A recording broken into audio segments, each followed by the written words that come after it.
My name is Maximus Decimus Meridius, commander of the armies of the North, general of the Felix Legions, loyal servant to the true Emperor Marcus Aurelius. A general loses everything and becomes a slave. Then he uses the Empire's own entertainment machine to tear it apart from the inside. That's the setup for Gladiator. And it works because the film understands something most action movies forget. You can give audiences spectacle and tigers and blood-soaked sand, but what keeps them coming back 25 years later isn't the swords. It's watching a man with a clear moral compass navigate a world designed to break him. Maximus starts at the top. He's a decorated general who earns genuine loyalty from his soldiers, not through fear but through shared sacrifice. He talks more about going home to his farm than about glory or conquest. Before battle, he prays over small figures of his wife and son like it's ritual. The film establishes who he is in minutes. Duty, family, discipline. These aren't abstract values plastered onto a hero. They're visible in every choice he makes, every conversation he has with his men. Then the film pulls the floor out from under him. Marcus Aurelius, the dying emperor, wants Rome to return to the people. He's watched his empire decay from the inside, seen the Senate become toothless and the citizens distracted by spectacle. He sees Maximus as the kind of leader who could guide that transition, someone chosen for values rather than bloodline. It's a father choosing a philosophical son over his biological one. That decision seals Maximus's fate. Commodus, the emperor's actual son, takes power and immediately orders Maximus executed. The general becomes property. His family is murdered while he's being dragged away in chains, and he's sold into slavery and shoved into the arena to die for a crowd's amusement. That fall is the spine of the story. It strips away status, rank, everything external, and forces Maximus to rebuild from nothing. But here's where the film gets interesting. Commodus serves as the perfect counterpoint. He's not terrifying because he's strong. He's terrifying because he's weak and demands worship anyway. His entire existence is one long tantrum for his father's approval, and when he doesn't get it, he smothers Rome with theater. The Colosseum becomes a national distraction machine. Bread, circuses, and a roaring crowd so nobody hears the corruption upstairs. It's governance through entertainment, policy through pageantry. Maximus, meanwhile, starts winning fights he shouldn't survive. He's strategic, not just brutal. He studies the arena layout, uses his men's strengths, breaks enemy formations. When the tigers are released, he times his movements so the chains pull them back at the last second. It's procedural calm under pressure. And suddenly, a slave has the entire city's attention. The crowd doesn't just want to see him fight, they want to see him win. That shift in public sentiment is everything. That's when everything changes. Maximus reveals his identity in front of the crowd, calling out Commodus directly. He's not just another gladiator anymore, he's a ghost, a legend Commodus thought he'd buried in an unmarked grave. And the emperor can't just kill Rome's favorite attraction without losing the very crowd he uses to legitimize his rule. Commodus becomes trapped by his own system. He built the Colosseum to control public opinion, and now a single man is using it against him. The tool of oppression becomes the weapon of resistance. The brilliance here is that Rome itself functions as the third major character. The city remembers greatness like an old story while surviving on cheap thrills. Senators whisper about reform but lack the courage to act. The crowd wants spectacle, blood, something to make them feel alive for an afternoon. Slaves die for cheers. It's a society that's forgotten what it stands for, and Maximus's presence forces everyone to remember. He doesn't chase power. He refuses the throne when Marcus Aurelius floats the idea, tells him he just wants to go home to his family. And that simplicity is radical in a world built on manipulation and ambition. Commodus, by contrast, feeds on approval and control, and he can't understand why his father trusted another man more than his own son. That insult defines him. He spends the rest of the film trying to force Rome to love him the way his father didn't, staging elaborate games, appearing as a gladiator himself to manufacture heroism. But love doesn't come from fear or theater. It comes from showing people who you are through action, not costume. Commodus wants the appearance of strength.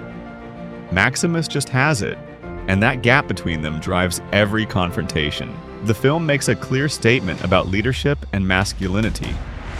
Maximus leads by example. He takes blame, speaks quietly, survives through discipline rather than performance. His soldiers would follow him into fire because they've already watched him do that for them.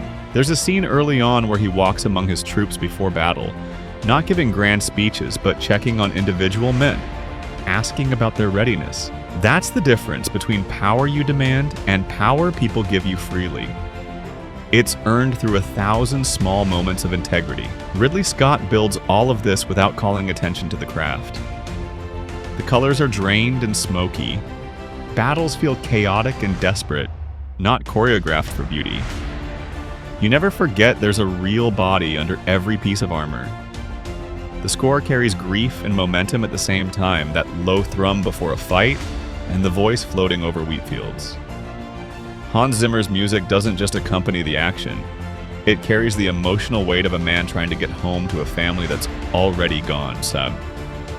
You could close your eyes and still know when the film is mourning or marching forward. The story also plays with fate in a way that suits both characters. Maximus acts like a man walking a set path. He has visions of his family in that field, and he moves toward them step by step, not fighting his destiny, but accepting it. He knows he's probably going to die in this arena, but he can choose what his death means. Commodus fights fate at every turn. He schemes, stage manages, tries to control his legacy and force history to remember him as great. And every move tightens the noose. One man finds peace and purpose. The other loses everything, avoiding consequence. When the final confrontation comes, it's not just personal revenge. The stakes have expanded beyond one man's grief. Maximus corners Commodus in front of everyone, in the same arena where spectacle was supposed to keep the masses distracted. Commodus, desperate and losing, stabs him before the fight even starts. Maximus takes the blade, keeps fighting anyway, and wins. But he doesn't gloat or claim power for himself. Instead, he uses his last moments to transfer authority back to the Senate, asks for his fellow gladiators to be freed, and collapses into that wheat field he's been chasing the entire film. Revenge becomes justice. The death is tragic and peaceful in the same breath. The arena was built to distract the people, but Maximus turns it into the stage for their liberation. That's the irony the film lands perfectly. The system designed to keep Rome docile becomes the place where one man's integrity shifts the entire game. The crowd goes home. The empire keeps spinning. But people remember the man who stood firm when everything around him was crooked. His friend Juba, a fellow gladiator, survives to carry that memory forward. The film ends with him burying Maximus's figurines in the sand, promising they'll meet again. It's a small gesture that carries enormous weight.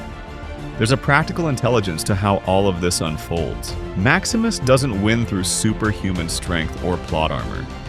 He wins because he understands the rules better than the people who made them. Commodus can kill him, but only by losing public support. So he stalls, delays, tries to find an angle that lets him eliminate the threat without consequences. That hesitation buys Maximus the time he needs. It's a chess match where the slave has fewer pieces but better positioning and nothing left to lose. Gladiator also did something unexpected for Hollywood. Big historical epics weren't considered safe investments in the late 90s.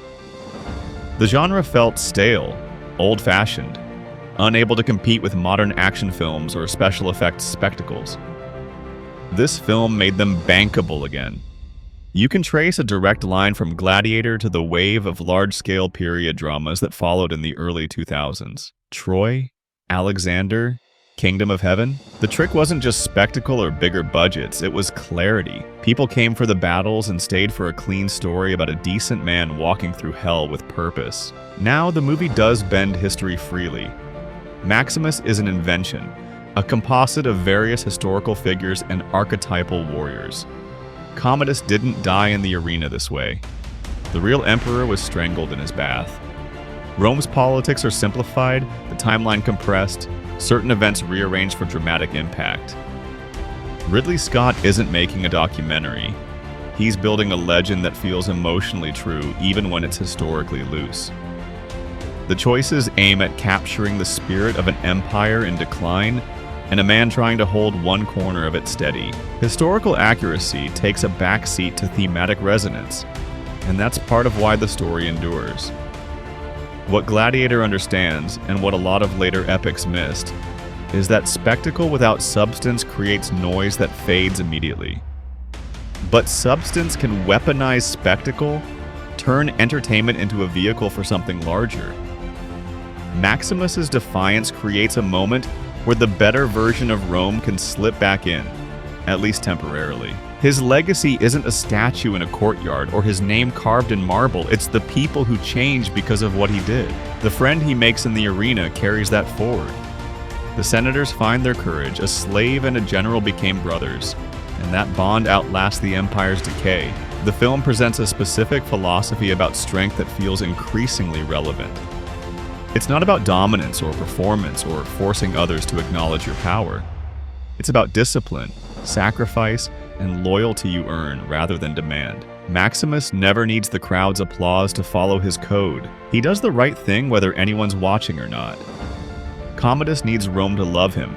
Can't function without that validation. Crumbles when it's withheld. One man lives by principles that exist independent of circumstance. The other lives by reaction, constantly adjusting to maintain approval. And in the end, only one of those approaches builds anything that lasts. There's also something to be said about how the film handles revenge without letting it poison the story. Maximus wants Commodus dead. That's not complicated or morally ambiguous, but as he climbs through the ranks of the Colosseum, the goal expands. He starts thinking about what happens after, about the republic Marcus Aurelius wanted to restore, about the other slaves fighting beside him. Revenge becomes a tool rather than the point. The personal grief fuels the journey, but the destination becomes something larger. Gladiator gives you pain, skill, violence, and a packed arena losing its mind. But it also gives you a clean center to measure yourself against. A man who loses everything, then builds a legacy out of resolve. A coward who rules the world for a moment and can't make anyone love him. A city that chases noise but still recognizes something real when it sees it. The sword fights are entertaining, the production design is immaculate, the performances are committed. But the message is the part that stays with you long after the credits roll. It's a film about what you do when the system is designed to crush you, when every rule is written to keep you down, when the people in power would rather see you dead than risk their position. Maximus doesn't try to become emperor. He doesn't want to rule. He just wants the system to work the way it's supposed to, with power distributed among people who actually care about the Republic. And he's willing to die to make that happen. That clarity of purpose, that unwillingness to compromise on core values even when it would be easier, that's what makes the story resonate decades later. Thanks for watching. If you want more breakdowns like this, analyzing what makes certain stories work and why they stick with us, hit subscribe. There's a lot more to unpack in how narratives function when they're built with this kind of intention and craft.